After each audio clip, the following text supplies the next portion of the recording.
Computer. Hi, I'm Kurt Doolittle from the Natural Law Institute. I'm here with my good friend and author, Noah Revoy.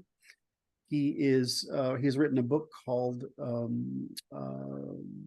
The Become Immune to Manipulation, right? And that's, I guess, available everywhere, right? Or is it up on Amazon? Right? Yeah, Amazon's probably the best place to get it.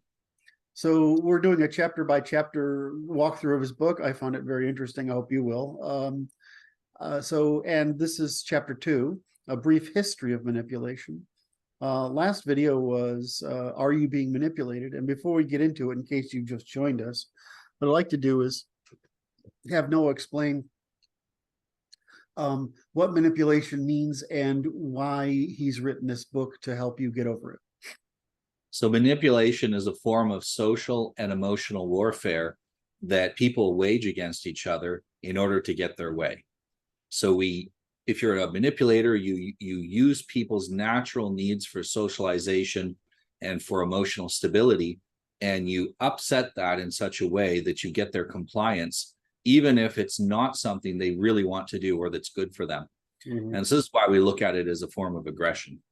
Yes. So I wanted to write the book. Manipulation is aggression. Yeah. Yes, manipulation is aggression. And I wanted to write the book because I saw that we had become very good at suppressing the violent forms of aggression, what you might call the masculine forms of aggression, the direct aggression. But we, as a society, have become very bad at suppressing what we might call the feminine or the soft forms of aggression through manipulation. Mm-hmm. And I wanted to give people the same kind of protection and defenses against that we have built up against the other forms of aggression, so that we can live in a higher trust and more secure society where cooperation is easier.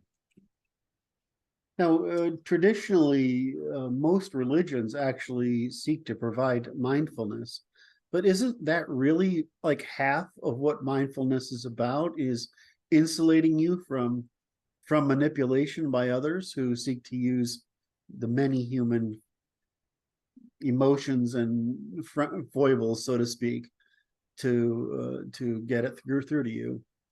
Yes, if you have mindfulness, so that means that you are fully present in the moment and you're not overwhelmed by your emotions, or even your physical needs aren't overwhelming your decision-making powers. Then you're able to make better decisions, and it's much more difficult to manipulate you. And this is especially true with religions that conform to natural law, that also give you a method for deciding. This makes it hard for other people to come in and hack you with their own method of deciding, mm-hmm. which the manipulation does is make you take the least painful option. And so that's a terrible way to decide in general. Yeah, you want clarity, right? Yes. So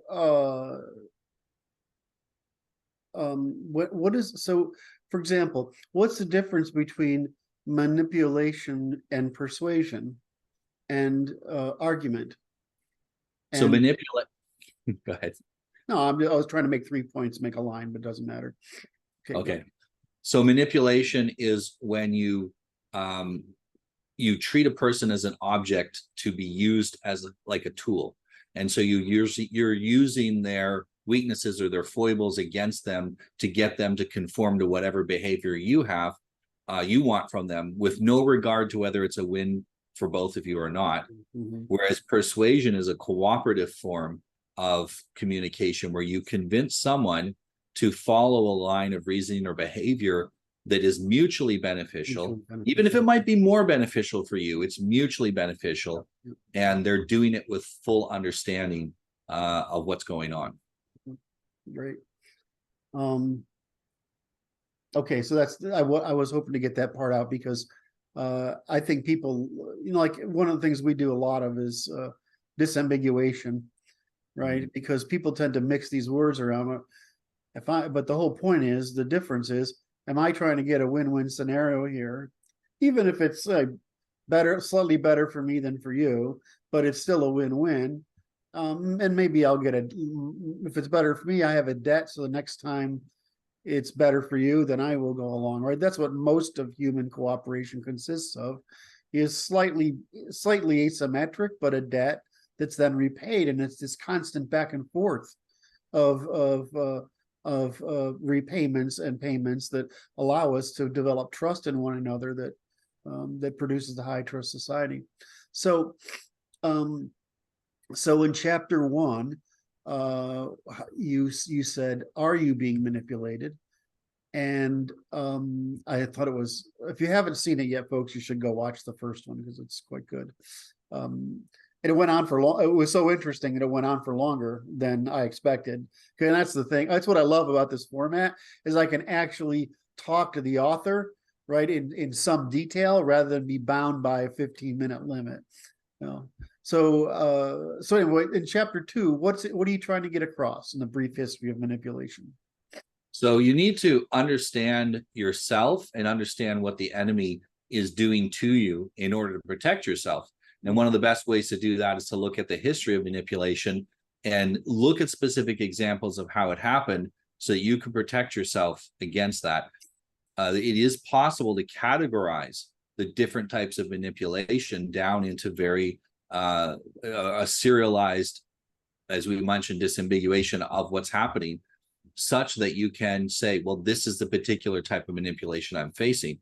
And once you can do that, it's no longer some sort of amorphous thing that happens to you. Now it's an obvious and clear what's happening to you, so you're able to defend yourself, because we don't want to have our defenses up all the time dealing with everyone in life.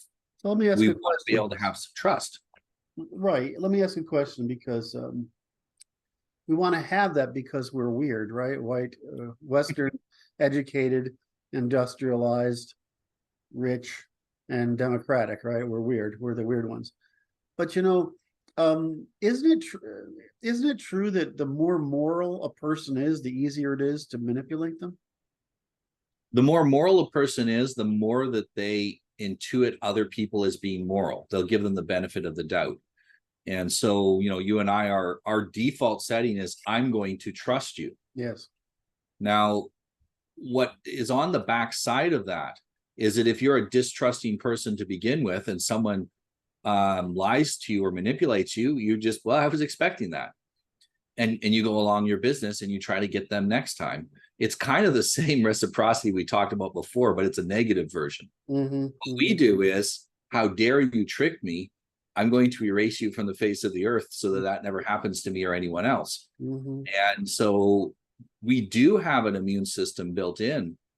The difference is that when you're a trust first culture, you must have extreme punishments to breaches of trust. That's right. That's the only way you can maintain it. And in the West, we've stopped doing that. And so we individually have to protect ourselves now, because the group immune system has become weak. Yeah. Yeah. All right. So, I don't know if I want to, well, why not? So, of course, Christianity teaches you the trust ethic, right? I mean, I would say its the primary principle. I mean, Christianity isn't, you wrap all these stories, but in the end, what it's trying to teach you is, just forgive people as if they're members of your family until you have no other choice. Because it turns out that that's the solution to the prisoner's dilemma, right? Is that if you accept people's littleness, you will make them feel comfortable enough to be reciprocal with you, right? And so default to trust and love. It's really simple, right? It's the extension of kinship love to non-kin, right?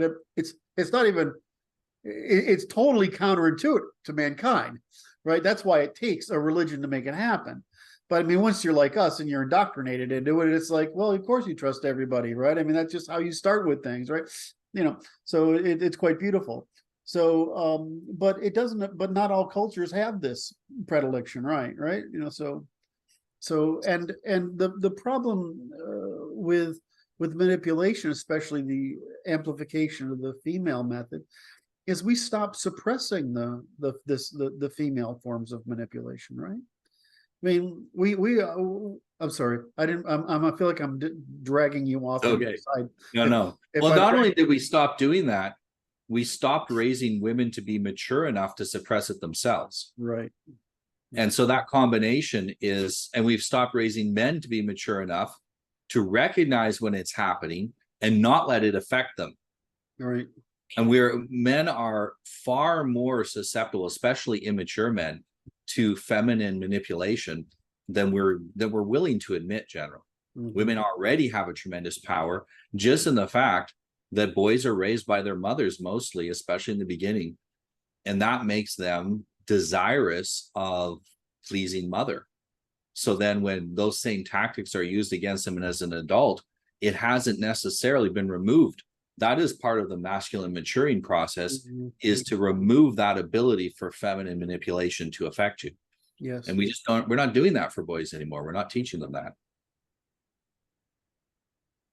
Okay. I mean, I'm teaching my sons that, but What? I'm teaching my sons how to protect themselves. Yeah. And if you're a father and you're watching this, give your sons that advantage.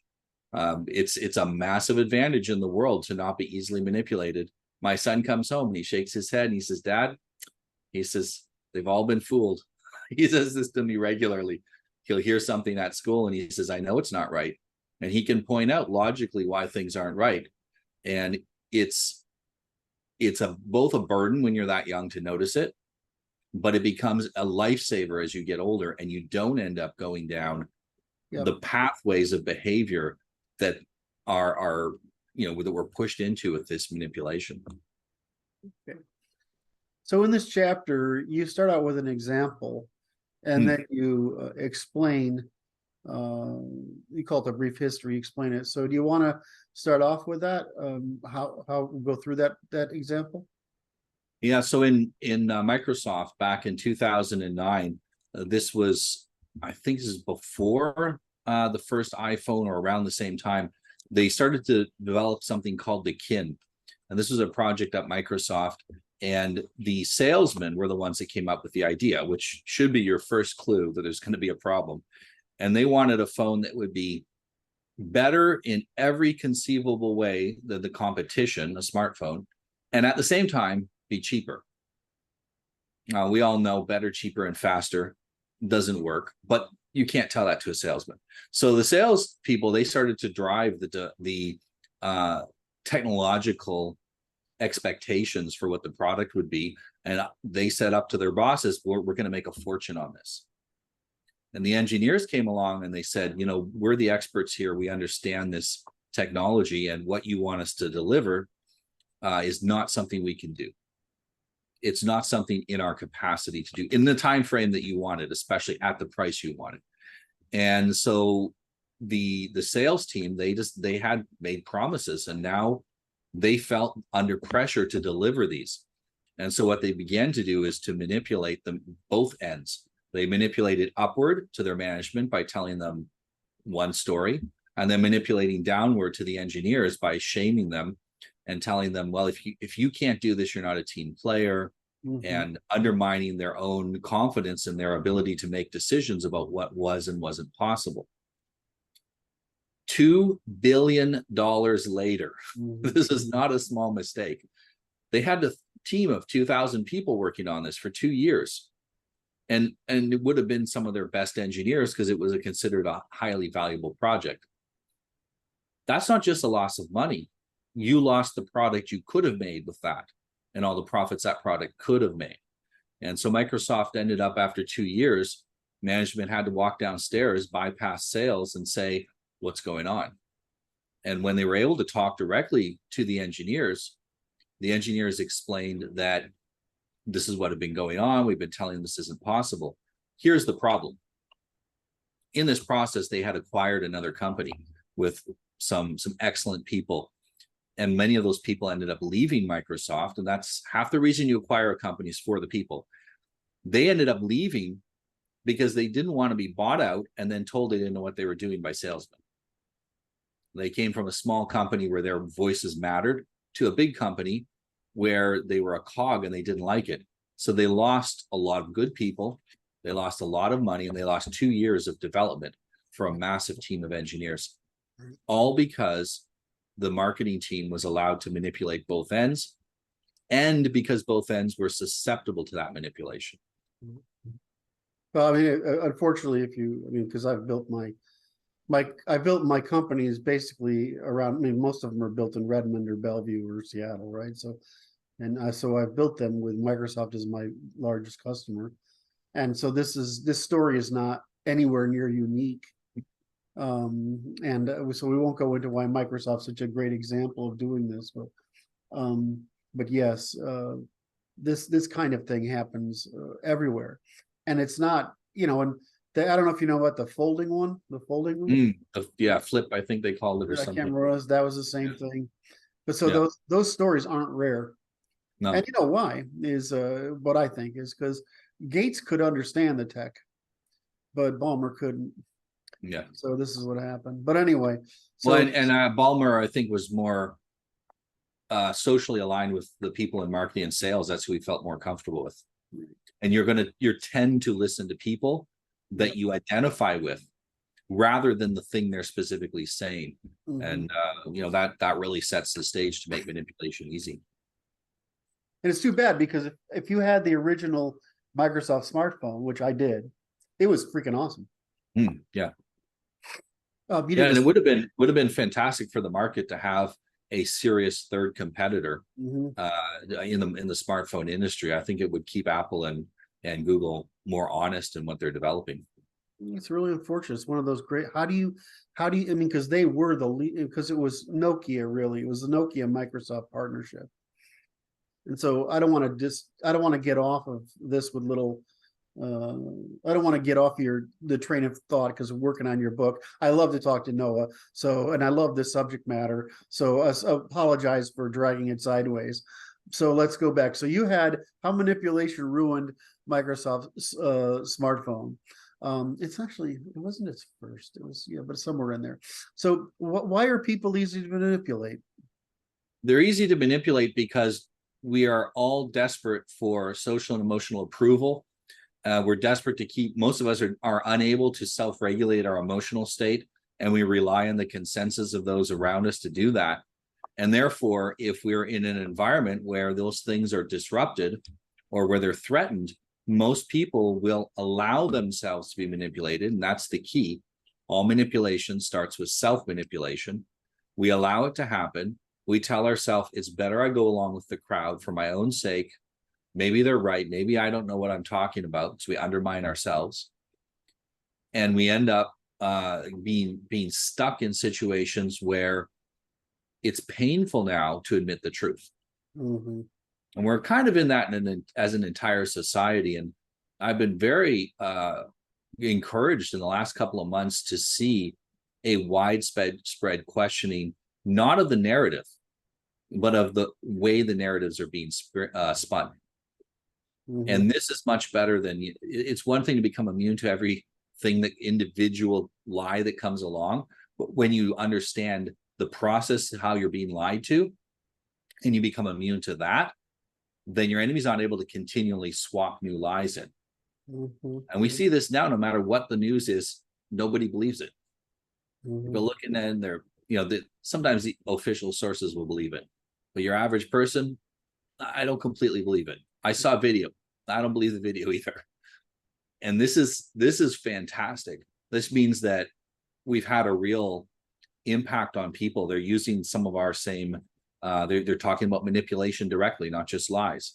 They're talking about some of the words that we use to describe manipulation, like shaming and psychologizing and things like that. And this is very important. This means the immune system in the West is starting to reactivate.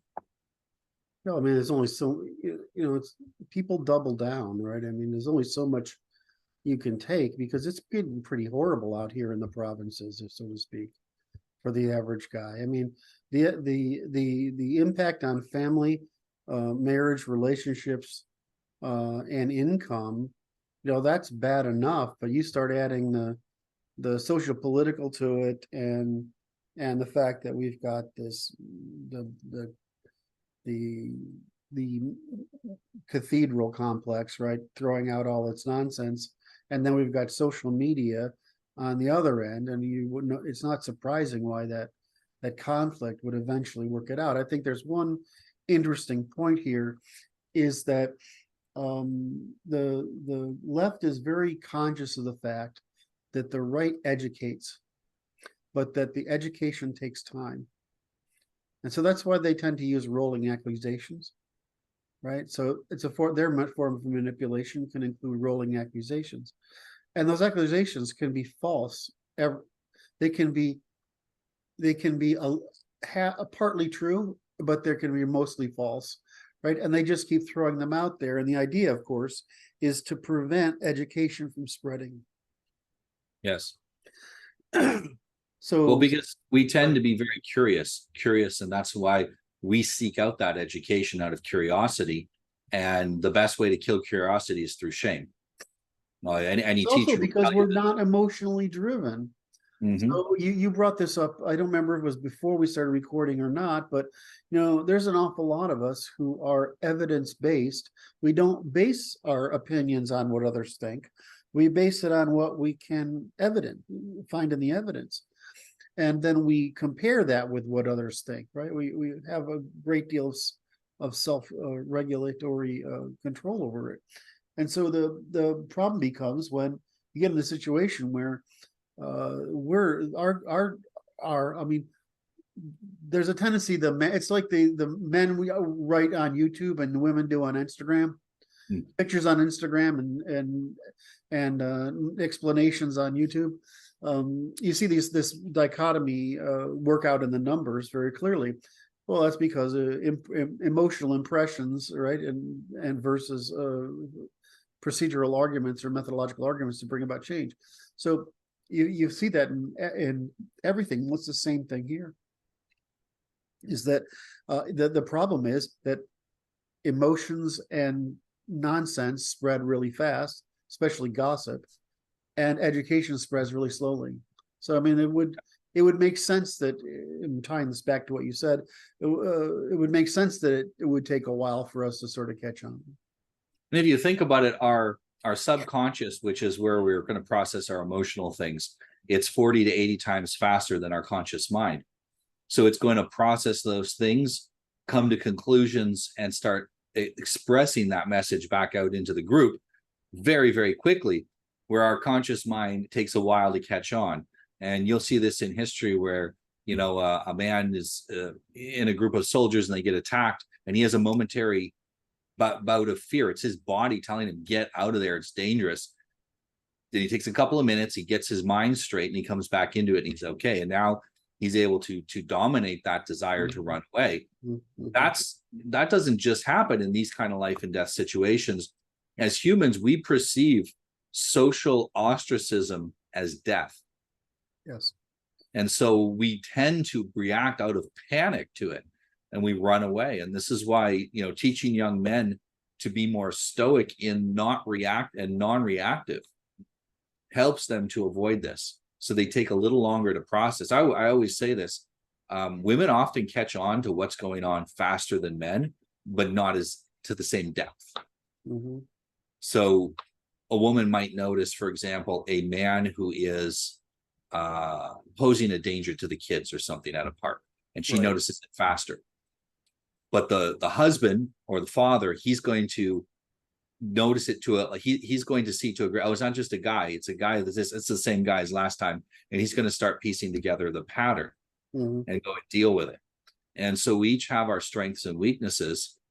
The problem is that hijacking the feminine way of doing things and effeminizing men has made them weak to this fast, overwhelming emotional attacks. And that's really been disastrous for society. So in the writing that you've put together here in this chapter in particular, you speak very personally to the audience. And right now we're talking about very abstract concepts. So I'm just realizing while I'm scanning through the chapter again that it might seem like that this chapter is talking at the same level that you and I are. And it's not really true. If you read this, it's a very personal discussion between you and the reader. Yeah, and in our deepest heart of hearts, most of us are manipulating ourselves to some degree. Of course. I remember you've told me please let me keep my little biases. Yes. and on small matters, this doesn't matter. It's okay. I love women. I want to stay that way. Yes. Yeah. Don't disillusion me about that. Yeah. And that's perfectly fine. We can choose that. In fact, when we know that we're self-manipulating on those areas, we can live in that unreality, but also be able to protect ourselves at the same time. We can do two things at once. But the fact is that we manipulate ourselves in 1,000 little ways every single day. We tolerate things which are intolerable. We repeat lies that we're told that we know are lies. Yes. But because they're socially acceptable, we repeat them. Ugh. And this is hard for those. And then when we meet people, say autistic people, for example, who have a hard time with that, they just don't want to do it. They don't care about the social consensus. We feel shocked. And I think it's good that we're seeing more and more people like that, because not only does it shock us, shocking people is how you get them out of a bad habit. That's right. You need to give them a shock to the system. Someone needs to be so blunt and so aggressively honest that you want to ban them off social media. And that breaks you out of that pattern. Yes, right. Out of that self-manipulative pattern. And this is what I'm trying to do with the book as well, is talk to you about your specific individual internal self-manipulation and what it is. A lot of people are very unhappy with their lives, unhappy with their marriages, unhappy with their careers.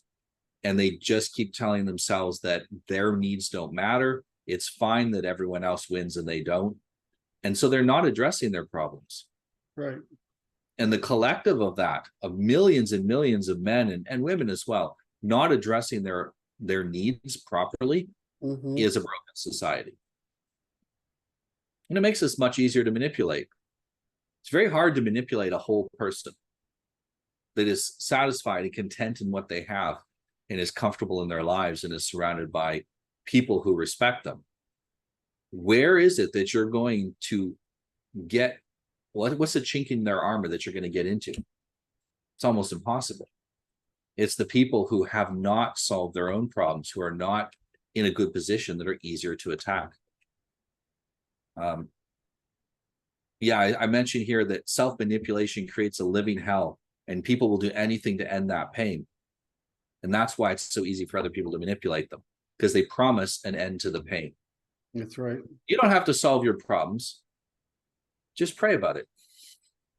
You don't have to solve your problems. The government will do it for you. If we change the law, your problems would go away. If we just implemented communism right this time, everything would be fine. Stop. It's the same anymore. It's the same thing. And we look at the people who fall for that, and we say, what is wrong with you? How are you so stupid? It has nothing to do with intelligence. I actually said this to you, I think, before we started recording, that very often smarter people are easier to fool because they have more trust in their own judgment, and that makes them easier to manipulate. Yes. Stupid people, there's this bell curve thing. When you're on the really far side of intelligence, it's different. It comes back around again.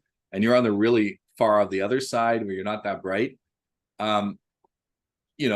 It's the UG versus the, what is it? There's the UG and the genius, and in the middle there's the normie. The normie and the slightly above normie are very easy to fool. And the more normal you are, the easier you are to manipulate. That's right. And the easier it is to fall for these manipulations. It's because you're the general civilizational consensus serves the majority. Yeah. Right. And so so you can become more trusting of other people's thoughts, opinions, norms, and whatever if you're in the middle. And unfortunately, it leads to the fish not recognizing he's swimming in water. Well, and this is why in our search for men that are able to see the truth, we occasionally come across the odd nutter, is because they also, being so far out of normal, can see the truth much more clearly. They're very difficult to manipulate. The problem is they can't process information correctly. So it's not really useful that they're able to see through the manipulation because they're nuts. And so, any group that is trying to find truth will attract the odd nutter. And it's hard to tell sometimes at first, because they're expressing the truth emphatically, and you say, that sounds like one of our guys, and then you find out that they're nuts, and it takes a little while, because there's a fine line between speaking the truth and sounding like you're crazy. Well, I mean, the problem, I think, is that those of us who speak the truth are willing to adapt to it. And some people who see the manipulation are either want to retaliate against it ineffectively, or double down on whatever fantasy that they wish the world actually operated by, so they could feel that they understood. And it's like the victim versus, it's like the victim. It's a lack of maturity in their processing Right. of Yes. the issue. Yes. They have the not necessarily even just intelligence, but they have the disagreeability to question things, but they don't have the emotional fortitude to think the whole problem through. Mhm. And often the left is right about identifying the problem as well. Mhm. They're very often right. They're right in their care and concern for those that are in bad conditions, the poor, the elderly, the disabled, and whatnot. It's their way of solving the problem. They're not approaching it in a mature manner. And we get that on the right as well sometimes. That's right. I like that framing, because it gets us out of this problem of everything they do is evil. It's not everything they do. It's not everything that they're not wrong about everything. I say this all the time. The right, the disenfranchised and frustrated left, and the disenfranchised and frustrated right, they're both right. They're both complaining because the world isn't working too well for them. I don't disagree. The question is your answer to the problem going to actually fix it, or drag everybody down in the same hole with you? Well, and to some degree, if you're that far out as an outlier, you will have to come to the acceptance that the world will never be made for you. Yes. And it will never solve problems in your way, because if it did, it'd be bad for most of the rest of humanity. Yeah. And that's a really difficult thing when you are an outlier, to realize that you're never going to completely fit in, and that you have to adapt, not to have the world adapt to you. Well, so you give an example. I don't know if you want to talk about this, but just to reiterate on my previous statement that you speak personally to the audience, you give an example of this guy, Marco. I don't know if you want to cover that example or not. What I actually want to talk about, if possible, is the issue of when we are manipulated. If we were to cut everyone that tried to manipulate us out of our life, yes, we'd end up completely alone. And you will see there'd be nobody left in our life at all. We'd be totally alone. And when you think about it, you can probably think of some times when you manipulated somebody else. I don't mean you, I mean that in the majestic to the viewer. Yeah. And if that would mean, everyone we did that to cut us out, we'd be very lonely.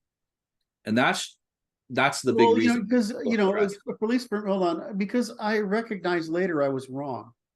Right. So if I think I'm persuading somebody, and then it turns out I was wrong, then I was manipulating them. And I'm like, how do I not do that? Right. It's because if you look at the things that I feel guilty about in life, they're all that. They're all accidents. It's like, because if it wasn't an accident, I was trying to act morally. At least I think I was trying to act morally at the time.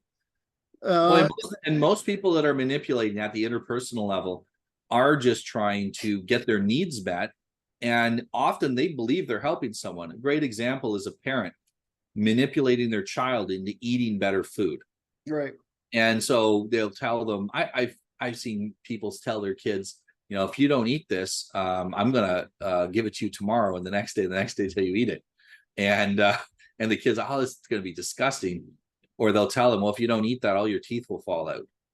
And they're trying to tell them a narrative to get them to comply, instead of helping them internalize the fact that healthy eating is a reward to your body, and it's something natural. So they're not looking for that win-win. One of the classic examples is parents telling their kids they have to behave or the police will come get them. And then you have entire communities where the children are deathly afraid of the police, and they grow up to be afraid and defiant at the same time of police authority, and then they can't get along with the police. Now the parents had good intentions, but they didn't have the right tools to teach the kids. Yeah. Most Christian parents, unfortunately, why should you do these things? Because the Bible said so, and God will kill you if you don't and burn you in hell forever. Or a reward, which is also a manipulation when you're using rewards for behavior that aren't natural rewards. You're going to go to heaven. You see, so the child's not internalizing anything. He's behaving purely off of an incentive structure that's external to him. And have you really taught him to be a Christian? Or if you just taught him to behave to the most violent authority he can find, which is the one you've created in his mind. It's horrible. Now, the parents have good intentions, but what they're doing is so harmful to the children. Yeah. Another example is men that want to have more sex with their wife, and they come there and they say, if you love me, you let me have sex with you. And the wife says, if you love me, you'd let me buy all these things. And it's all of this, if you love me, if you really cared, if I meant something to you, my weight wouldn't matter. All of these things that people say that are purely manipulative because they're afraid. They're afraid they won't get their needs met. And once you understand the long-term consequences of manipulation, and more importantly, you understand there's an alternative, that you can persuade people, that you can convince them that it's in both of your best interests to do something. Now you don't have to resort to that anymore, and you're not undermining your relationship. I've done this in my own marriage. I got my yes from my wife. I thought I got a yes on something. Yes, you sure we're going to do this? Okay. Next day, no, it's not done. Come back. Well, I didn't really say yes. What I said was, yes, I heard you, and I don't want to argue about it anymore. Yeah, exactly. Yeah. And you think you've come to consensus, and you haven't. All you've done is wore her down enough. She doesn't want to argue about it. And women can do that to their husbands sometimes too.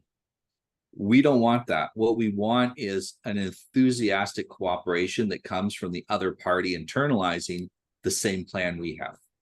Yes. And that only comes through persuasion. You can't get that through manipulation.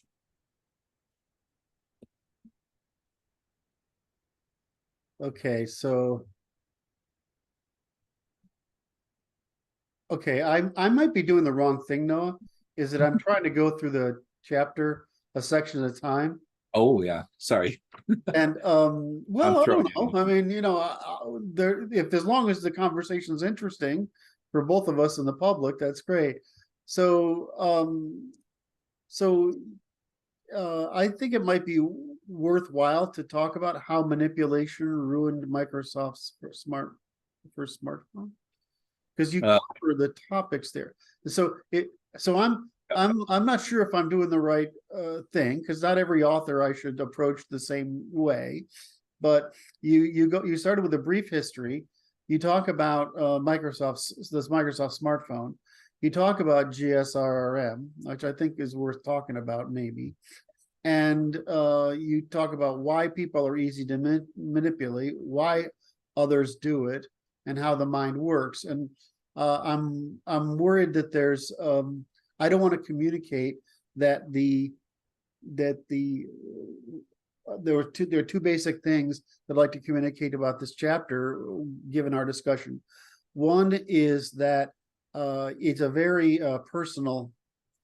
You talk to the reader at a personal level in a way he or she can absolutely understand. In other words, you write well. The second is that there's actually content here, not just high level discourse. So, which is what you and I are sort of doing as people in the field who understand that this is a political question. Whereas I think the book is addressing it, addressing the individual and how it can improve his or her life. So in the context of discussing this, I want to make sure that I'm not helping, I'm helping advance your work and the audience's understanding of your work, rather than just enjoying my conversation with you, which I can do anytime. Right. Yeah. So I want to make sure I'm not doing anything other than saying, am I looking at what you want to get out of talking about Yeah, this? yeah. Right way? I think that makes sense. I think it would be good to go over the GSRRM and specifically how it was used in Microsoft to ruin that entire project, because most people are going to recognize that they've been involved in some organization, in some project that's had the same thing happen to them. And they're going to see how this, because this affects your personal life, it affects your career as well. And I actually have a chapter here, or a sub-chapter, where I go over the specific GSRM traits and what happened at Microsoft. And it started with gossiping. There was actually 2 teams at Microsoft working on phones at the same time.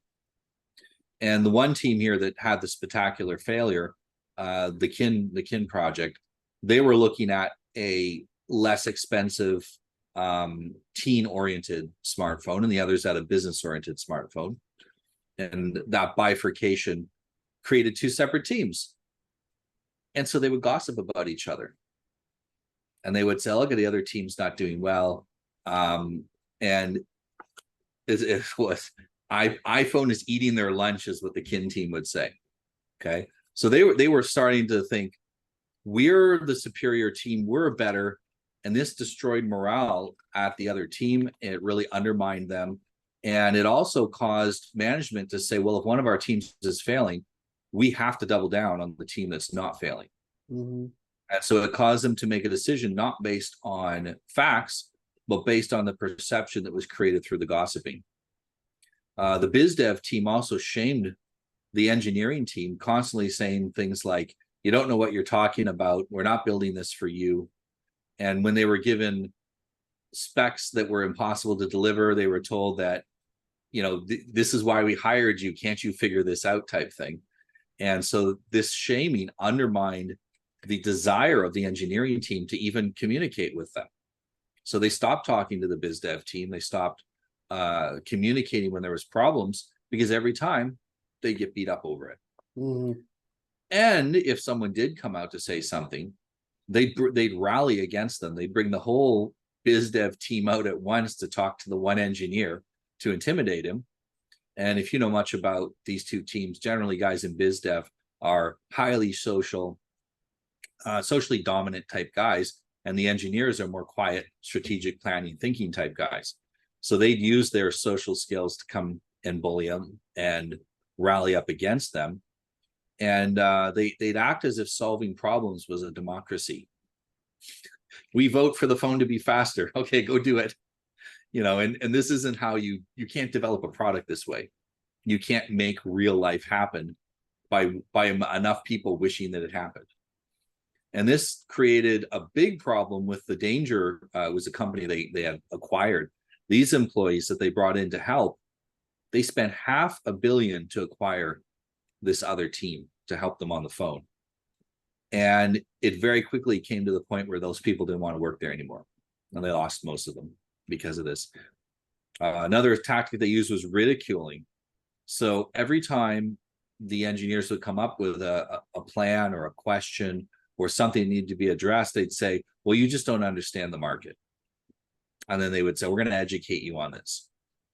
We don't respect your opinion, and we don't want to hear another word from you, is the message that was sent to them. And I'm sure if you're listening to this, you've heard that at some point in your career. Someone say that to you that you know for sure does not know as much as you do about the subject, but it still undermines you, even if you don't know. So they were moralizing with them as well. So if you're an engineer and you complain about what was going on, they'd say, are you doubting the entire mission?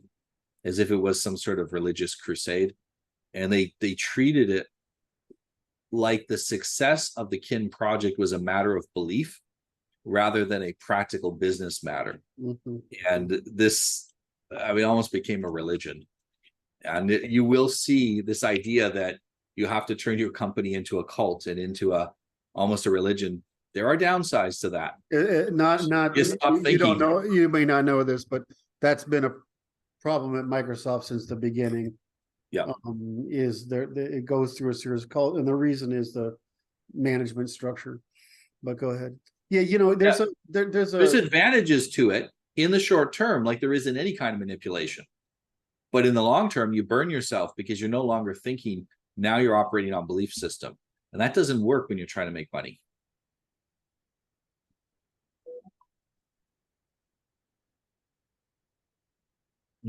I remember this whole thing because we looked at it as like, this is a cluster, stay away. And the salespeople like, there's money to be made there. No, there's contagion to be had there. Because you have like Allard and Lee. I mean, these are names, right? And when these kind of people are in conflict in a place like Microsoft, where the people at that level have extraordinary power, it's just one political game. And I don't know if can I say this? I tried to get Microsoft management to cooperate on a different issue, and they were like fucking kindergartners. Yeah. It was unbelievable. I literally there's a room, I don't know if it's true anymore, but there used to be a conference room, this big conference room with hockey stuff hanging on it, which meant that it was where tough conversation was to be had. And so I'm trying to lead this discourse between players in this room. And it was like, it was hatred. They hated each other. Yeah. And it was. They have their own little fiefdoms, and they might as well be a separate company for all they care. Right. And so for me, I mean, and there's also anyway, so the kind of behavior you're talking about, that became very endemic. And I think the new guy has done a pretty good job of correcting for it. He's doing a better job anyway. Now, can you imagine if you're an engineer working under these conditions for 2 years, how would that affect the rest of your working with Microsoft, the rest of your career? Yeah, you'd have to.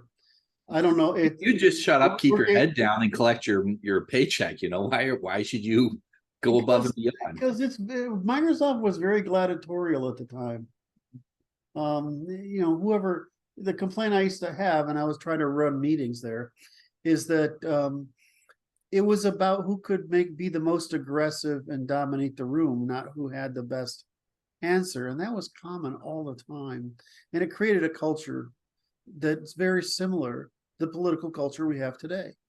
Mm-hmm. So for the same reasons, and that's the parallel I think we should learn from your book, is that if manipulation rather than the search for truth and agreement becomes the way you organize a polity, whether it be a corporation, a village, a corporation, or a society, you're going to get the same behavior out of it, which is factionalization and dysfunction, because what all that manipulation does is essentially organize a warfare, internal warfare, against the trust necessary for a large number of people to cooperate toward common ends.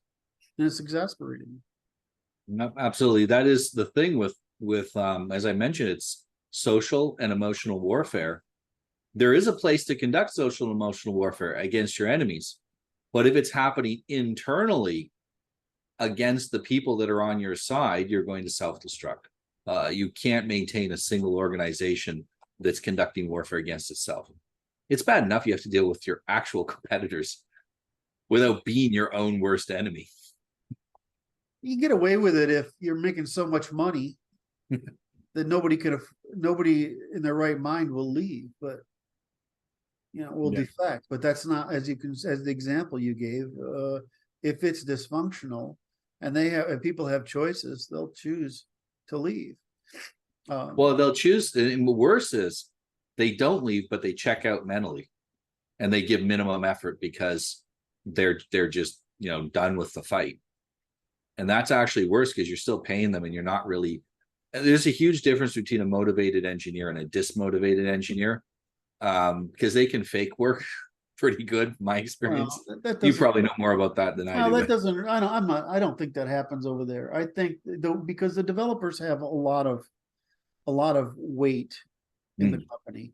So it's not like the other ones. So I mean, again, I sold out of that industry in around 2012. So I've been gone for 10 years. Although I mean, I still have connections and that kind of nonsense. So I'm not I mean, I was very intimately involved in everything that company did from top to bottom because I ran my company like an intelligence service. So we knew everything was going on inside. And because we were partly involved in huge sections of it. So, you look at this and you say, well, this is just a mess over there. But anyway, the point here is that you're making this point about the use of manipulation, which undermines trust, which basically destroys the social order, whether it be small, medium, or large, or private or public. So Absolutely. I mean, even in your own family, this happens. You can get your kids to behave a certain way through manipulation, and then they rebel as teenagers when they realize they've been manipulated. If you can get your children to internalize the concepts you want them to learn, there is no teenage rebellion. People assume teenage rebellion is a natural thing. It's not. In all of history, it's not always been natural. It's the result of children rebelling against being treated through manipulation. If you've conducted warfare against someone until they're 15 years old and then they get old enough to figure out about it, of course they're going to want to now in turn reciprocate warfare against the parents. And most teenage rebellion is highly manipulative behavior aimed back at the parents. Where did they learn it? They learned it because the parents did it to them. Just don't teach your kid manipulation. Don't teach them how to be manipulative, and you're not going to have to worry about them doing it to you. It's an easy way to resolve that. Now, it's more work. You get really fast results with manipulation. It's another reason why people do it. You get really quick results. But long term, you destroy trust, which means you get no results long term, or you get negative results because you end up creating an enemy or an unnecessary eternal conflict with someone. It's not an enemy, that's your friend or your family, and that's even worse. Yeah, in there they use something called psychologizing as well, telling people they're crazy so that you can dismiss their argument. And you've probably seen that if you've been on social media and you've made an argument, there'll be someone to come along and say, no, you're crazy, or no, you're evil for having that argument, which is the moralizing that came before. Or they just make up something like narcissism, which is nonsense. Rational self-interest isn't narcissism. And it's true that the people who, most of the time when people use psychologizing, they're actually engaging in projection. Because that's the kind of person who does it, the kind of person who is governed by their emotions and impulses and psychological manipulation. So, I mean, anytime someone makes a psychological comment, rather than, which is what I do, which is I always reduce everything to rational self-interest. Is this person acting rationally in his or her self-interest? Right. Well, I mean, then you can explain all behavior. But when you resort to psychologizing, you're calling everybody stupid, dishonest, basically a domesticated animal. And the truth is that while we are all victims of our impulses and our instincts, and we're running on cultural software, that once you have some vague idea what those three things are, you're just, you can explain anyone's behavior as rational self-interest given the knowledge at their disposal. Yeah, it gets to a point where, I was trained in this, but also I've been practicing it in my profession for years, where it takes me about 2 or 3 minutes talking to someone, and I will write their history down, and then they will tell me their history, and it almost exactly matches what they told me. I know people don't believe that's possible. I tell people that all the time. If you know what you're doing, you can profile a person. I mean, the AIs do it with 100 words. They do it from your face. Yes. They can look at your face and tell all kinds of things about you by the way you hold your face muscles and your posture and your eyes. And this is this is something most men will notice because men are more visual.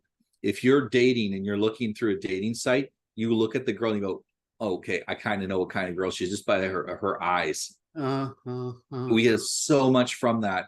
It's kind of like women in smell. You're in the same room with them and they just vibe you out. They just know. And what it is there's a whole load of tells about what kind of man you are. And they don't consciously know them, but subconsciously they do understand, and they put it all together and they know what you're like. And if it is the norm that we can do this, it is abnormal that we become so socially inept as a species that we can't tell good from bad. It's from basically 100 years of being told not to judge. Don't judge. Don't be judgmental. No, that's we need to be judgmental. That's the whole essential thing. to being an adult human. So, don't. It's like saying don't think. Yeah, or or the whole thing of what they really mean is don't cause me to self-audit, self-regulate, and engage in rational reciprocal cooperation. Let me be emotional, impulsive, non-self-regulating, and try to manipulate my way through life as easily as possible. It's exasperating. Well, and it wouldn't be so bad if they were at that level of immaturity and they were cognizant of it. I'm immature, I'm a child, and therefore don't take me too seriously. Okay. That's okay. I have a friend, a good female friend, and every once in a while she'll have a woman moment and she'll cry for no reason and she'll get upset about nothing.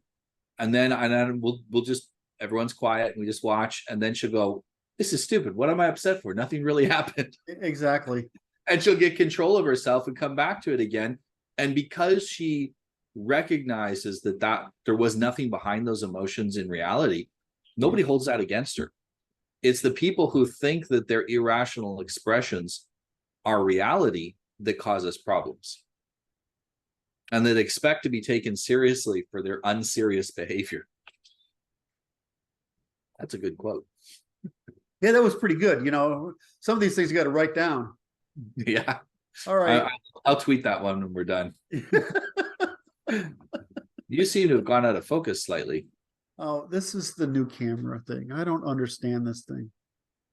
Is it if I tend to move around a lot, I guess, more than most people. So it seems to like to go out of focus even with autofocus on. Thank you for pulling it up. I love the resolution because I've been traditionally using the MacBook Pro camera, which is pretty good. Yeah. But I'm trying to get a desktop setup. So I've got what is supposed to be a great camera, right? It's Logitech. It's their fancy one, If I move in and out of too much or back and forth too much, it gets me out. But anyway, I got a Logitech as well. uh-huh. It's now it's an older one now. It's a 1080p, not 4K one. But yeah, I got it because I could adjust it, which I couldn't do with the Apple one. Same here. All right, so we've got gossiping, shaming, rallying, ridiculing, moralizing, psychologizing, undermining. Yeah. Reputation destruction. So here's the thing. If you were an engineer and you decided I'm going to go up to the people upstairs and tell them that we're drowning down here, you'd probably lose your job. They'd get you before you got up there. And there's been all kinds of cases of this happening, not just in Microsoft, but we notice this right now. Anytime you'll see any kind of a whistleblower or anyone who talks about anything inconvenient in the news, you immediately find out that they were supposedly abusing women 50 years ago.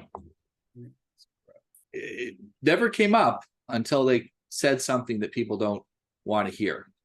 How come it's okay for my female employees to say profound, to know I'm married or in a girl, for them to say, I got a bottle of vodka and why don't you come over tonight and have a bath with me? I mean, this stupid, amazing stuff women have said to me for my whole life. And then, I was happy. I still love my ex-wife. And so, but I've also been in a position where, and this happened in Ukraine, where this woman who's working for me is just all over me. And then when I'm like, is there something going on here? And she's like, oh no, don't go there. I'm like, well, I mean, I'm just a guy, I'm a man. We have a term for that. What? It's cock tease, It's Yeah, like, and you realize they're just manipulating you, right? And I'm like, it's a game for them. It's fun. it's fun, and it's like, have mercy, right? I mean, I'm just a guy, if you're young and you're hot and you're basically throwing yourself at me 24 hours a day. Eventually, if I'm not married, I'm not married. I wasn't married. If I'm not married, I'm going to say, well, I mean, how am I going to say no to this, right? Yeah. Very weird. How come it's okay for women to do this and it's not okay for guys? I don't understand. The last time that happened, any guy that's any executive, any company with any, I mean, I'm a little chunky right now, but I've been generally a pretty good looking guy, and I mean, I pay the short penalty wasn't a problem in my generation. I don't know what the hell's going on right now, but the short penalty, I mean, I'm the same height as Tom Cruise. So you get this stuff and it's like, I'm like, and at some point it's like a compliment, and other times it's like, now I can't trust you. well, you have to understand it's only sexual harassment if she is not attracted to the guy, or if it's an unattractive man harassing an attractive woman. Otherwise, it's not sexual harassment according to culture. That's not according to the law. Well, the law doesn't matter as much as what the culture says. That's bizarre. And I'm like, and so like people were teasing me all the time for sleeping with my assistant, which is a hot little Hungarian. It wasn't me. It was one of my business partners who's married, who's doing her, right? And I'm like, well, how am I getting the blame for this? I'm not going to sell out one of my top guys, right, and have it get back to his family. But I mean, the guy wasn't even covering my ass, right, in the whole thing. Or this other little blonde thing, right? He should know there's rule in Europe. There is rules about how this is all conducted, and the number one rule is it must be discreet. He doesn't know the rules. He wasn't following the rules. It was discreet, but I mean, it's when you're having an executive assistant, it's basically a work wife. You know everything, right? I mean, they know everything about you, and you know everything about them. Or this little blonde thing, she came in and she got one of our executives within 6 months, and they're still married. They have 2 kids, and I was like, she's in the room with me, in my office with me, and I have a vivid picture of it. The window behind me at my desk, her sitting in the chair there, and I'm like, oh no, is that what's going on here?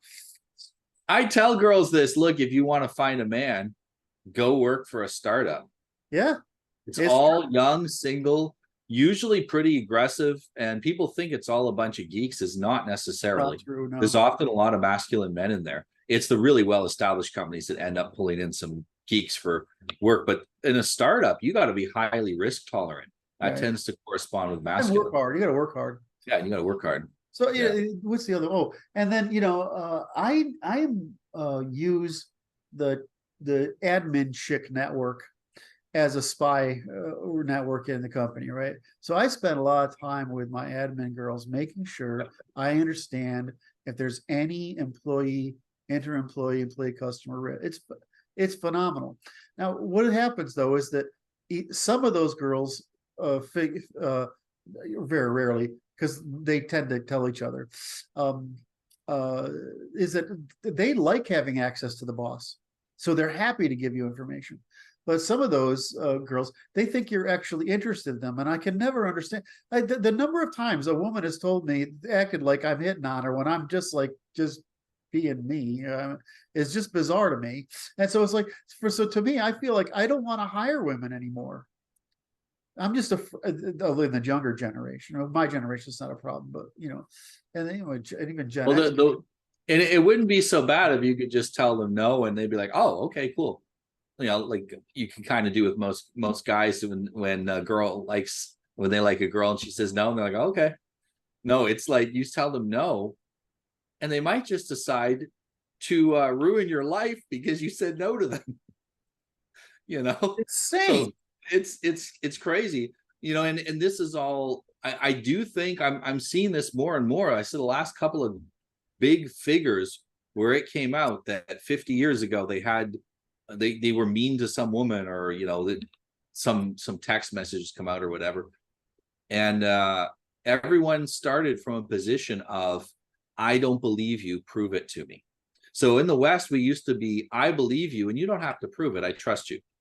Yes. And then we went to, I believe you, but if it comes out you're not telling the truth, I'm gonna be really upset.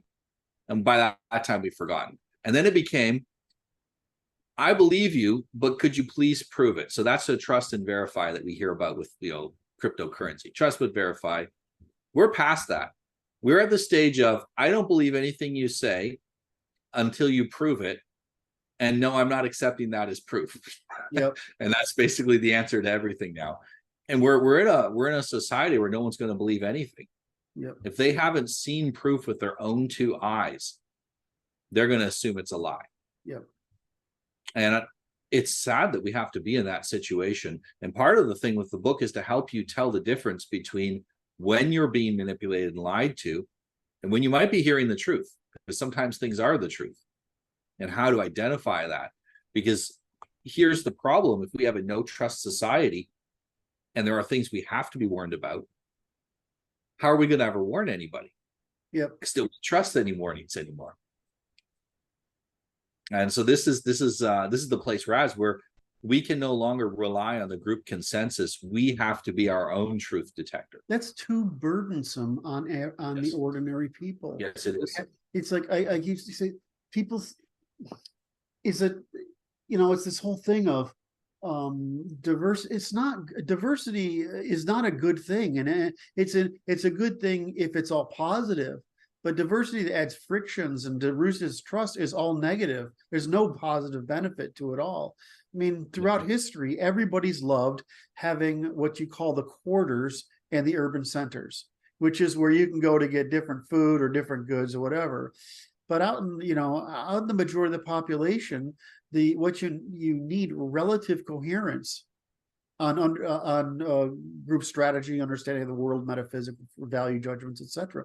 You need that, or else you just end up with relatively rapid collapse. I mean, it only took really 70 years to take the Roman Empire out, and it's taken us about the same. It's really easy to do it if you don't maintain. Well, and people don't realize that they'll think multiculturalism is, well, they eat different food than us, right? Right, or they wear different clothes, and they don't realize it's about different behavior patterns.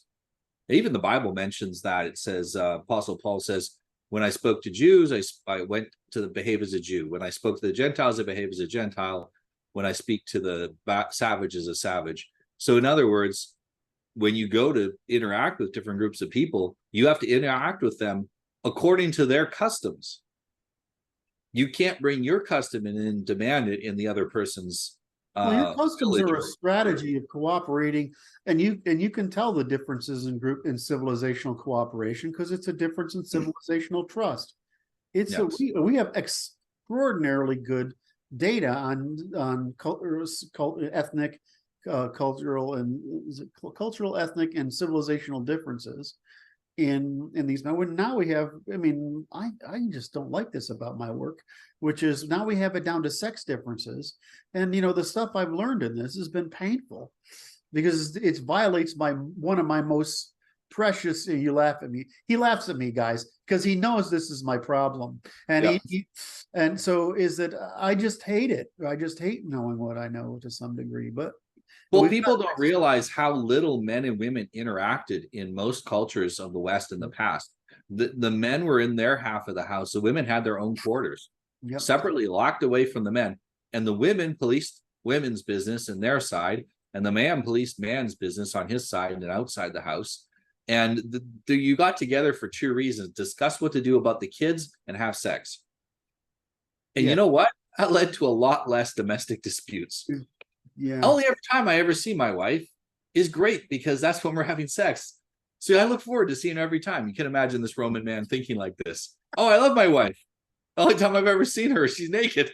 Well, I don't know. So the other thing is that Western women have been afforded a lot of responsibility for thousands of years, which is very different from other civilizations.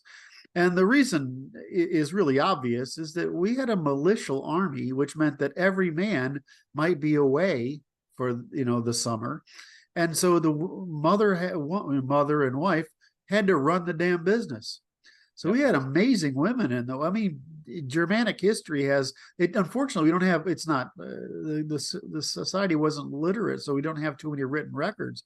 But the written records we have are pretty clear that the reason Western women were respected back in 500 among the German tribes is because they had a lot of responsibility, and and because they had responsibility, and it was life-threatening if they abused it. In other words, it's easy to die when you're in 500 AD. Right? So, any event, so it's not. I just view it as a responsibility problem. I think that's what you probably. Yeah, it's a maturity problem. The immaturity is simply the inability to bear responsibility. Correct. Agency is the capacity to do it. Maturity is when you have the capacity and you decide to do it. Yeah. And we have an immature society, underparented, immature society. In history, in the past, this would have led to death. If you didn't parent your kids right, they wouldn't have had kids. Right. They wouldn't have lived long enough to do it. They'd be somebody else's slave probably. It was, and we took away all the penalties. Yeah. We're too nice. We're too nice. Yeah. Because we manipulate ourselves into thinking that. Well, it's very Christian. Nice. Honestly, let's give ourselves some credit. It's very Christian ambition. We bring in two basic factions start all this: the Northeastern Protestant women, who are start progressivism, and the post-war Jews who bring over Marxism, the Marxist sequence under cultural Marxism, feminist Marxism, and race Marxism, what we know today as woke. So, so these two groups get together, and of course, now it went from Christian trying to take care of people to the female method of feeling self-righteous as soon as they can find a way to claim their victim. Yeah. Right. And so it went from let's take care of people because we're good or moral Christians to the negative, the Jewish Marxist side, which is to say that we are victims and we're oppressed, and therefore we have the right to antisocial behavior. And so, so I would go back and say, well, the original motive to increase people had a moral component and a practical component. The moral component is, that we want to give people participation in society. Right? We want to extend that because the Industrial Revolution had made it possible for more people to participate.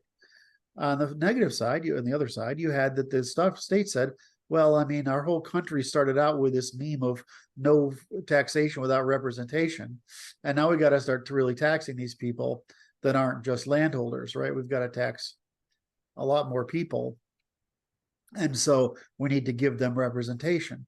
So that there's, I don't see this, in the European sense of that optimism, the Christian optimism that all people will become good if given the opportunity, and the progressive optimism that we should enfranchise as many people. I mean, that's a very nice thing, really, but only if. And it works as long as we ensure that we don't make participants out of dependents. Right. And that was our issue, is that we didn't demarcate that you're a dependent and we want you to become a participant, but they're not the same thing, and you can't be both at the same time. You can't be a citizen if you're not an adult, and you're not an adult if you can't bear responsibility. Exactly. Citizen, adulthood, and you can't do it. And you look, and this is the depressing part of my work, is it's so obvious, and I hate this, but it's so obvious that it's just the introduction of women. Yes. It's without demanding that women bear the same responsibility for commons as did men. The problem is men are okay with conflict over the commons, right? That's what we do. We figure out how to make commons with as little conflict as possible. but that requires we bear the social and personal pressure of that conflict. And women don't want to bear it.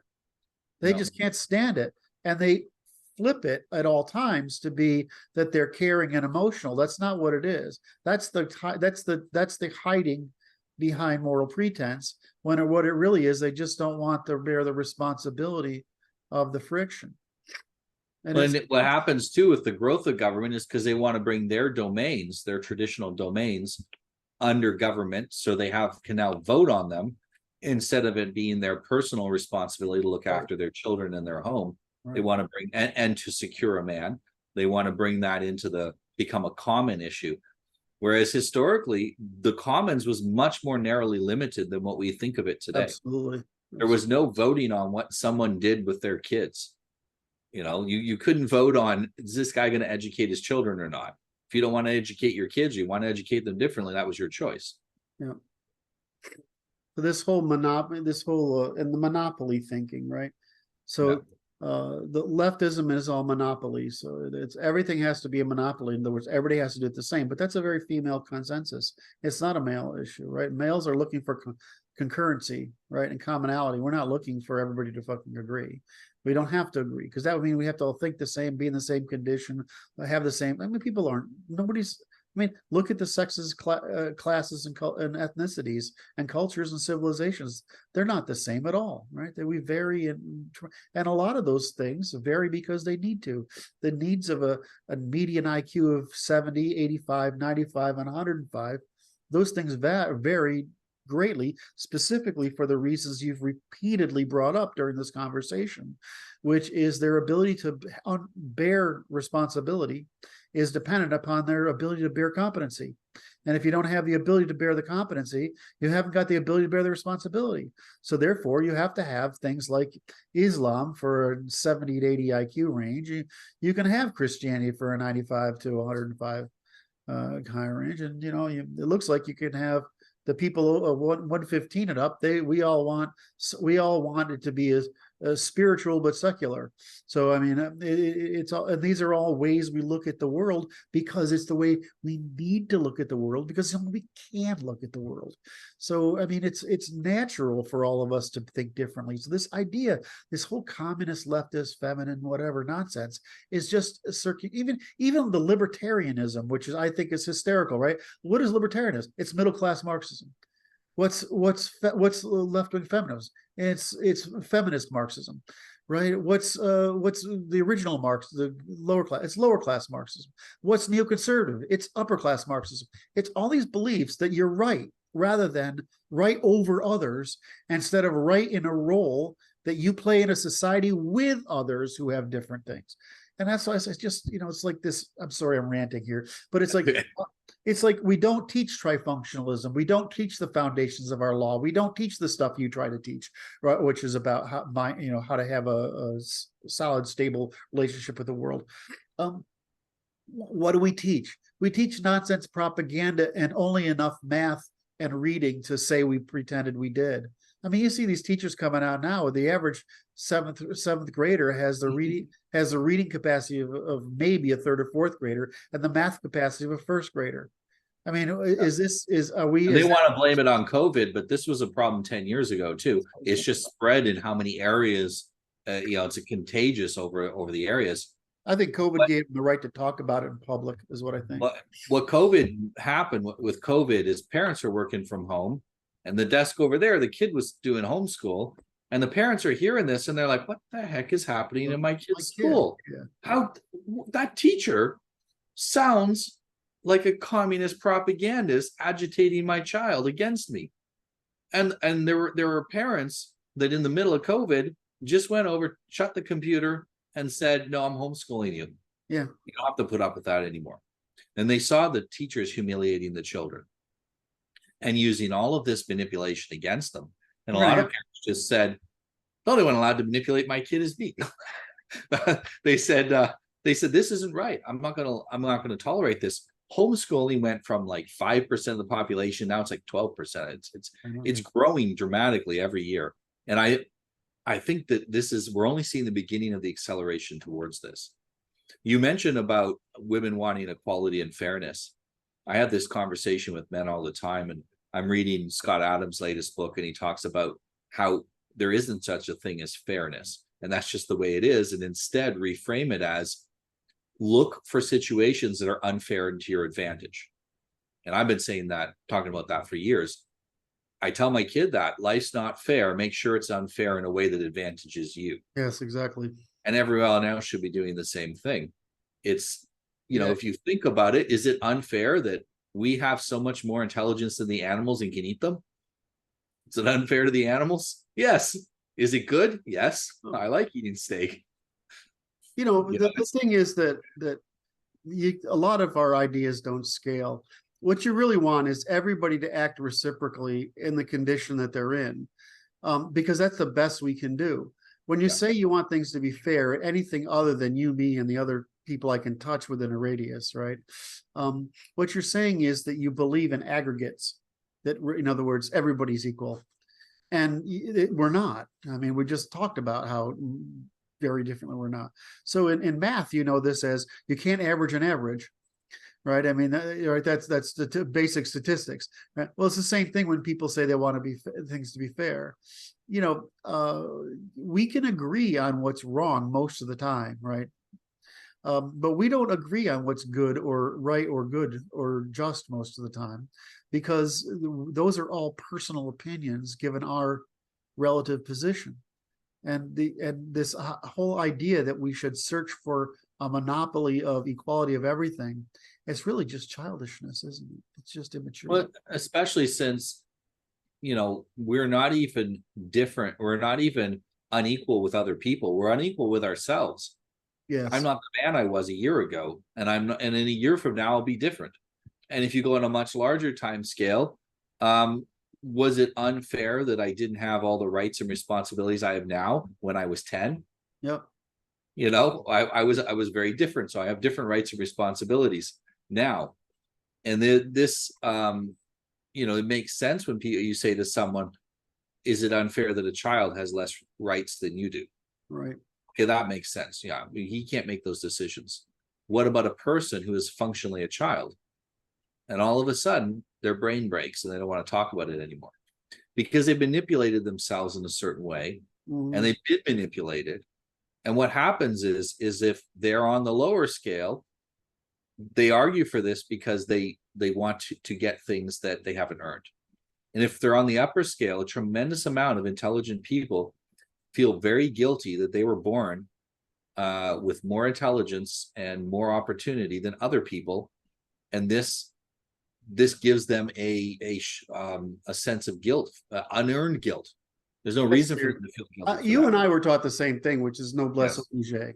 Yes, instead of guilt, you should be looking at it as an obligation to help an others. Obligation. It's not. You don't feel guilty because you're saying that those people, that the world could be other than it is. Noblesse. I look at it as a debt. Yeah.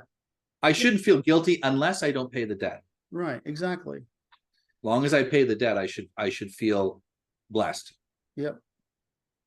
So and that's a reframe that people have to go through in their mind. Yeah. And that's how you get out of the manipulation, is you reframe it. You probably see the situation correctly, but your interpretation of it comes through this lens of manipulation that you've been given or that you inferred yourself. And in order to see things correctly, you have to reframe it correctly. That is, you have to look through it, a clear view of what's happening, and come to an honest conclusion. That's very difficult because sometimes it means that we've been convincing other people of something that we now realize is a lie. We maybe told our kids, we raised our kids a certain way, and now we realize, oh my goodness, that was completely wrong. Yeah, but I also look at it as in Catholic school, we had a class called Marriage and Family. You know what? It was the best value class I ever had. Oh yeah. It's how simple, and it's the same thing as first year accounting, right? Just what you learn in first year accounting, right? It's not difficult, right? I mean, it's the whole debit credit thing being an opposite and going in the wrong places. I mean, I had that little sketch out what went on. I had that taped to the top of my screen for I don't know how long before it sunk in, because I was somehow thick over this need to have the order be consistent. But anyway, my autism coming in. But but my parents taught me about money. I mean, I was talking to, I got paid $1 an hour to work for my dad back when I was a little kid, right? Which was more than minimum wage. Yeah, that was decent So, money. but I could buy my own bicycle. I could buy my own mini bike, my own motorcycle, my own car. I could buy them myself, because you learn that, oh my God, if I want that bicycle, I gotta keep saving that money. And when you buy here's the thing is that when you're in that position, you stop looking at things according to what they cost, but according to how much time it takes you to get them. That's right. That's the real only resource. Money is just a way for us to compare the value of different people's time and different resources. But then you can see that's going to take me 100 hours to get that bike. Yeah. Now it's real, it's concrete. And even as a businessman, that's what you're thinking. Yep. How many hours of my engineer's time does it take to complete this project? Not how much it costs. I kept it in one of those big juice jars with a screw top right next to my bed, so I could look at it all the time, right, and keep track of how much was in there. And I wouldn't touch that for anything, right? Yeah, once in a while I'd go buy a new science fiction book with it, or run down Carvel and get an ice cream. But I mean, mostly it was like, I'm getting my bicycle, I'm getting my mini bike, I'm getting my motorcycle, I'm getting my car. And the minute I think the harm for me was when I started using the bank, because I couldn't see it on my I couldn't see it next to my bed anymore. And I was like, I'm not sure this is so good. I kind of like seeing it next to my bed. We're talking about, a bike back. I mean, the best bike you could buy back then was $180 or something like that, right? It was like $500 for the mini bike. I don't remember what the motorcycle cost. And my first car cost maybe $1,000. I don't remember what this is back in the 60s, right? So 60s, 70s, so it doesn't matter. Anyway, so we have only 15 minutes left, because we always do this, because we have great stuff to talk about, and so we talk about it all. Anyway, so we go on these side tracks, which is great. So what I want to do is review this chapter to make sure I've got it across. So in this chapter, he starts out with a brief history of it. He gives the example of this manipulation going on at Microsoft, and he uses that example to go through gossiping, shaming, rallying, ridiculing, moralizing, psychologizing, undermining, reputation destruction, and solving for face or consent instead of what's true, and then coming to negotiations on what's true, right? And then Noah, you go through why people are easy to manipulate. So he starts off with time for some harsh truth. I like that. Why do people manipulate others? And then he goes into how the human mind works, which is actually pretty good science distilled down to normie language, which is somebody. How can I explain this to my 9-year-old son? Yeah, writing it. I'm like, I know quite a bit about neuroscience, cognitive science, and I'm reading this. I'm like, I mean, you make it. It's crucial to understand. Manipulation is like psychological junk food. It meets the dopamine. I mean, it's wonderful. Yeah. But you also have a little graph here. What is manipulation? Violence, manipulation, and what's less? Yeah, I compare violence, manipulation, and persuasion. There are 3 ways you can get someone to do something. You can threaten them, which is violence, or actually hit them if they don't, or physically force them. You can manipulate them, which is psychologically aggress against them. And you also can use persuasion, which is to convince them through a win-win situation. And the big difference is that with the first 2, you're looking for this short-term win. It's about the short-term here and now. Get them to do something. It's about a win-lose. So you win and they probably lose, usually. Yes. And it also treats people like objects rather than as human beings. So they're just things that get you what you want. And on the extreme end, that's like psychopathy. But many of us behave as if we have psychopathy when we're manipulating other people, and we doesn't mean we do. We just behave like that because it gets us results. The result of violence creates fear, and the result of manipulation creates distrust in the long term. And neither of those 2 are pro-cooperation. Whereas with persuasion, I look at other people as human agents, which means I have to make sure that they get a win out of it as well. So it becomes win-win. What do they need? what is of interest to them. So that's a little more work. It's a little more effort, but the long-term results is that we create trust and intimacy. So for repeat contacts, for repeat cooperations, this is the only way that works. There is a time for violence. There is a time for manipulation in self-defense, in protecting yourself from, there has been quite a few cases where people have been kidnapped, for example, and talked the kidnapper out of it through manipulation in order to escape. Hey, if you can do that, great. You're unlikely to persuade them in a win-win situation. But you'll see the same thing if you look to the FBI negotiators doing the hostage rescue. They will tell you anything to get those hostages out. That's okay. It is interesting, though, that one of the books I read said, since I'm going to deal with the same guy again in the future, though, I can't be too manipulative. I have to at least give him some sort of a win, even if it's psychological. So even when you're dealing with hostiles, with enemies, there is advantages to not using the default being manipulation. If you can, to create that win-win where it's advantageous to them to cease hostilities, just as it's advantageous to you. And so when you can, you should always be resorting to persuasion, and especially for those that you care about. You can't be conducting warfare against your family and your friends and your coworkers. So yeah, I think this is one of the real key takeaways there, and helps us to see that there is an option. A lot of people manipulate because they don't know that there's another option. They think that's the only way to get their needs met. Okay, so again,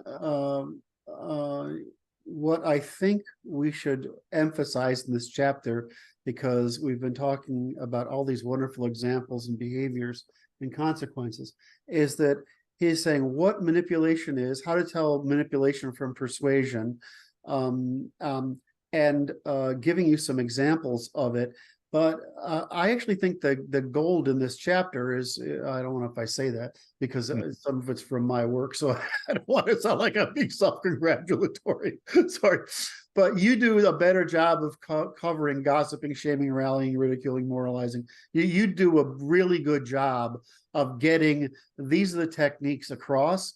And that if you understand these techniques and start identifying them, it is a really simple way of saying, oh, this is what the person is doing.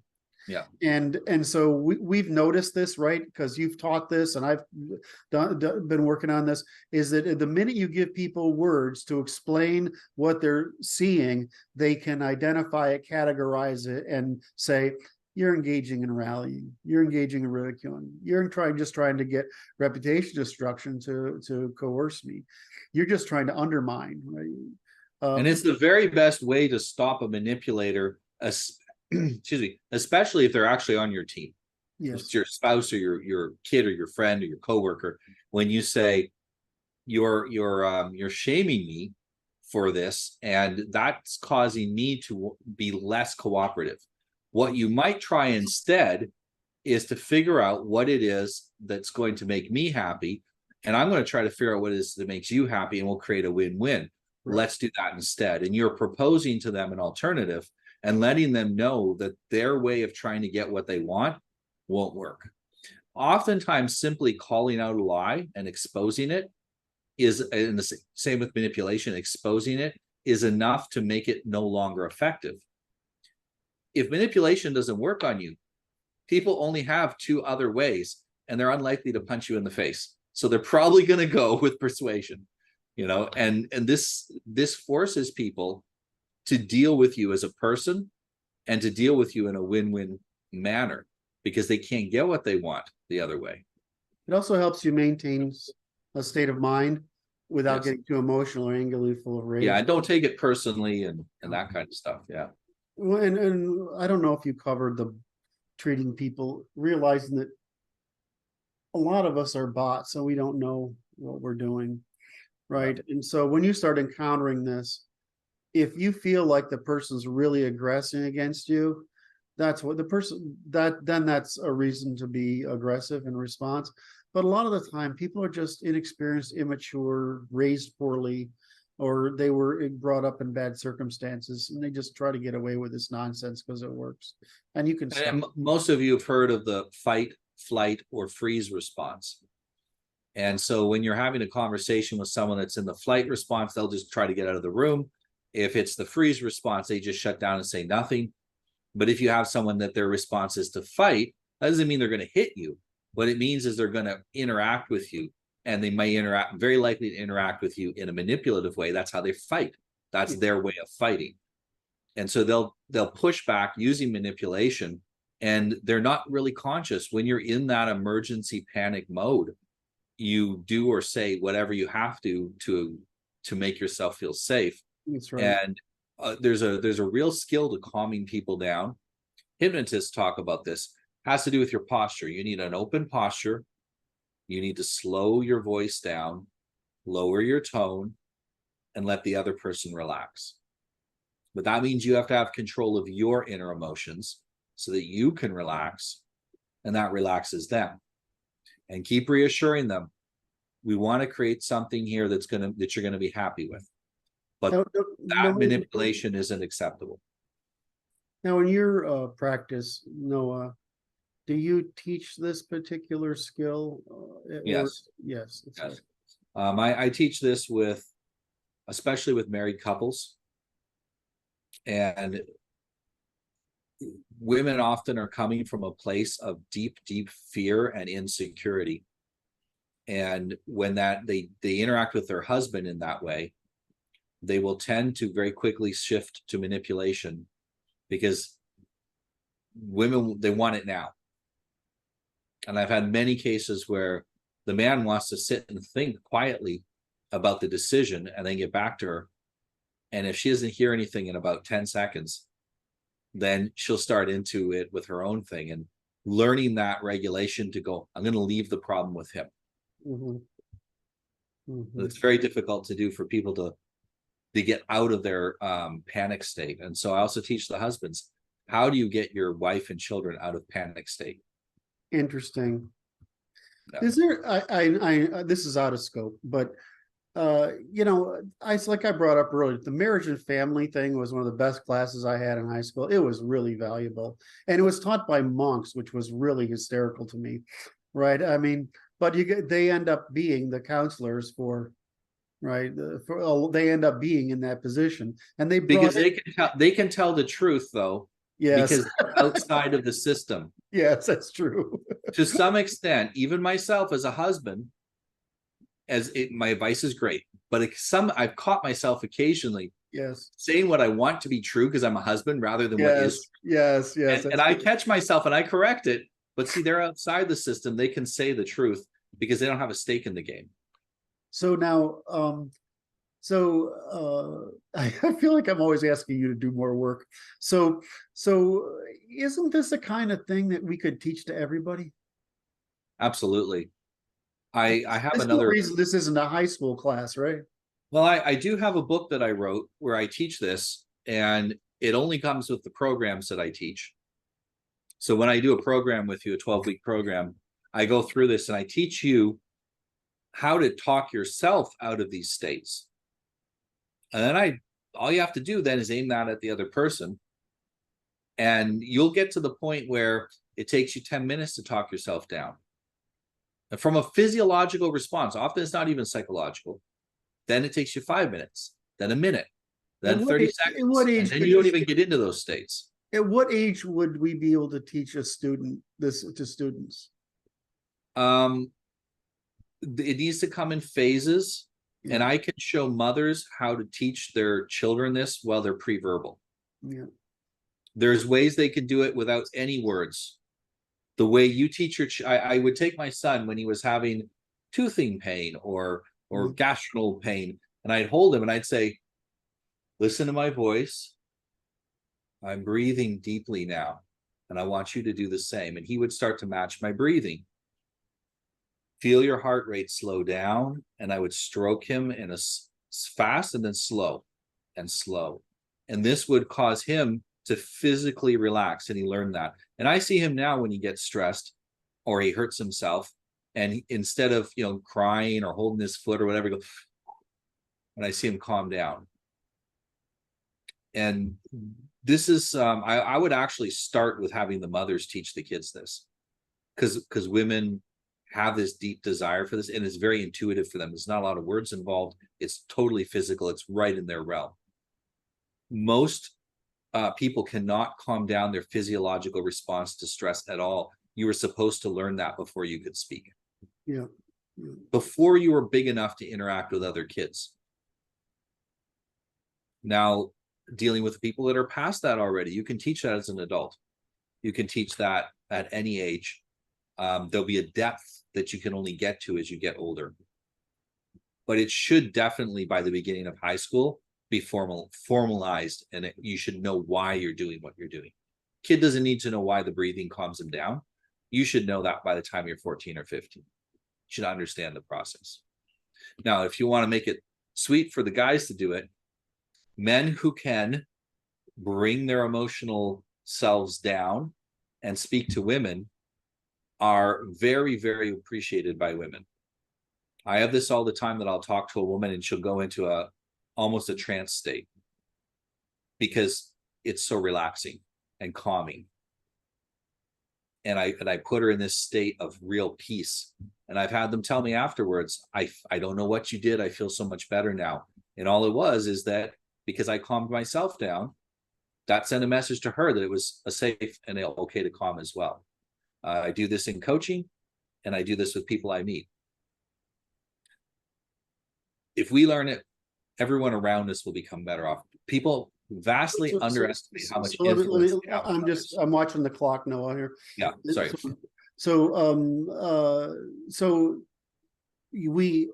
we've said that I believe what you are doing here can be integrated into a normal school system, and it's necessary. I believe that I didn't believe this until the other guys convinced me, but I believe some version of the ethics that I produce could be integrated in the school system. And don't you think we would be better off if we just taught people how to be numb from how it's like what's the how to make friends and influence people? You can teach that. You can teach manipulation, and you can teach ethics, and you can teach basic checkbook accounting, right? And you can even teach basic, we call it project management, but it's just organizing how you get stuff done. You can teach this stuff gradually over a lifetime. And I always wonder, if all that stuff is what's really important in life, why don't we teach it? Well, these are aristocratic life skills, and they are taught at the higher end public or private schools. Yes. But we don't teach the peasants these things. That's not how I feel about it, but this is how the elites feel. We don't want to teach the peasants these things because they'll get all uppity. That's what it is. And I'm not joking. The United Nations put out a paper on how we, and they take credit for it, have dumbed the schools down so far that people can't even think well enough, even at the private schools at this point. This was 20 years ago they wrote this paper, so as to implement their globalization programs. They made everybody too dumb to even implement their self-destructive programs. And so they've been pushing for 20 years, a little more than that actually, to improve private schools by having agency training. My son has a discipline in his school called agency that is transversal. It's in every one of his classes, where when there are problems, you don't complain. The teacher says, well, that's within your agency to resolve. What do you need to do? How do you need to exercise? Do you need to have more emotional control of that? Do you need to manage your time better? Mm-hmm. What is it that you need to do differently? And it's a very light version of what I teach. Mm-hmm. And it's fun because, that is creating children that think for themselves. Mm-hmm. So they're a little bit stuck. They either make them smart enough to think for themselves, which means they won't follow along with the program, or too dumb to think for themselves and too dumb to implement the program.